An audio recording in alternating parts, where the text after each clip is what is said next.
ചോറിന് വേറെ ഒന്നും കൂട്ടാല്ലെങ്കിൽ ഇതാ ഇങ്ങോട്ട് പോരെ, ഈ ഒരൊറ്റ സാധനം മതി, നല്ല അടിപൊളിയായി അന്തസ്സായി ചോറുന്ന. അപ്പം അതിന് വേണ്ട ആദ്യം തന്നെ 2 വഴുതനങ്ങ എടുത്ത് നന്നായിട്ട് കഴുകി ക്ലീനാക്കി എടുത്തിട്ടുണ്ട്. എന്നിട്ട് അത്യാവശ്യം കട്ടിയിൽ തന്നെ അരിയുക, ഓവറായിട്ട് തിന്നായിട്ട് അരിയണ്ട, കാരണം നമ്മൾ വേവിക്കുന്ന സമയത്ത് നല്ലോണം തിന്നായി പോവും. എന്നിട്ടൊരു പാത്രം എടുത്തിട്ട് 1.5 ടീസ്പൂൺ മുളകും പൊടി, 1/4 ടീസ്പൂൺ മഞ്ഞൾപ്പൊടി, ആവശ്യത്തിനുള്ള ഉപ്പ്, 1/4 ടീസ്പൂൺ ഗരം മസാല, 1/4 ടീസ്പൂൺ കുരുമുളക് പൊടി. പിന്നെ ജസ്റ്റ് മിക്സ് ചെയ്യാൻ ആവശ്യത്തിനുള്ള കുറച്ച് സുർക്ക വെച്ച് നല്ലൊരു പുളിൻ്റെ ടേസ്റ്റ് കിട്ടും. എന്നിട്ട് അതിലേക്ക് കുറച്ച് വെളിച്ചെണ്ണ കൂടി വെച്ചിട്ട് നന്നായിട്ട് മിക്സ് ചെയ്തെടുക്കുക.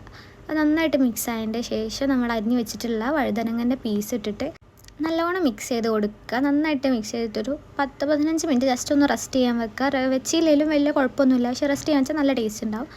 എന്നിട്ട് ചട്ടി വെച്ച് ചൂടായതിൻ്റെ ശേഷം കുറച്ച് വെളിച്ചെണ്ണ ഓയിലോ എന്തെങ്കിലും ഒഴിച്ച് കൊടുത്തിട്ട് നമുക്കിത് ഫ്രൈ ചെയ്തെടുക്കാം.